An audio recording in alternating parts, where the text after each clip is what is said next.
First 5 కాలేజెస్‌లో మాత్రం ఏ branch వచ్చినా గూడా అంటే హ్యాపీగా మీరు తీసేసుకోవచ్చు. Without even looking at computer science unless you have extra passion towards computer science. అంటే ఓన్లీ ప్లేస్‌మెంట్ పర్స్‌పెక్టివ్‌లో కాకుండా అంటే మీరనేదేంటంటే ఫస్ట్ 5 ఐఐటీస్ మాత్రం అది వేరేయాలే. అది వేరు. అది కంప్లీట్‌లీ డిఫరెంట్. అది దానిని కంపేర్ చేసి దీనితోటి కంపేర్ చేస్తే వితౌట్ లేదు. లేదు. ఈవెన్ హైదరాబాద్ గూడా. నో. నో. ఓహ్! సో, ఎందుకు అనంటే ఆహ్, ఒక కల్చర్. హ్మ్. క్యాంపస్ అనే దానికి ఒక కల్చర్ ఉంటుంది. ఆ కల్చర్ అనేది ఓవర్‌నైట్ డెవలప్ కాదు.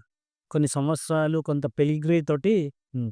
అలవాటు పడి ఉంటుంది. అంటే మీరు ఒక ఐఐటీ బాంబే పాస్ ఔట్‌ని, ఒక ఢిల్లీ పాస్ ఔట్‌ని ఇద్దరిని పక్కన కూర్చోబెట్టి ఒక అరగంట మాట్లాడితే మంచి అవగాహన ఉన్న వాళ్ళకి వీడు బాంబేలో చదువుకున్నాడు, వీడు ఢిల్లీలో చదువుకున్నాడు అని చెప్పేయొచ్చు. ఓహ్! ఆ లెవెల్‌లో పాతుకుపోయి ఉంటుంది కల్చర్. కల్చర్. ఓకే. ఈ పాస్ ఔట్ అయిన పిల్లోడిని ఇద్దరు పిల్లలొచ్చారు. నేను ఐఐటీ అని మాత్రం చెప్పారు. బ్రాంచ్ చెప్పలేదు. ఆర్ ఈవెన్ ఐఐటీ అని కూడా చెప్పలేదు. అరగంట వాళ్ళతో మాట్లాడాం. డౌటొస్తుంది. నువ్వు ఐఐటీ ఢిల్లీలో చదువుకున్నావు. నువ్వు ఐఐటీ బాంబేలో చదువుకున్నావు. ఐఐటీ మద్రాస్‌లో చదువుకున్న వాళ్ళకి ఒక క్యాంపస్ కల్చర్ అలవాటయిపోయింది. సో, ఆ లెవెల్‌లో దాంట్లో ఇన్‌గ్రెయిన్ అయిపోయి ఉంటుంది కల్చర్ అనేది.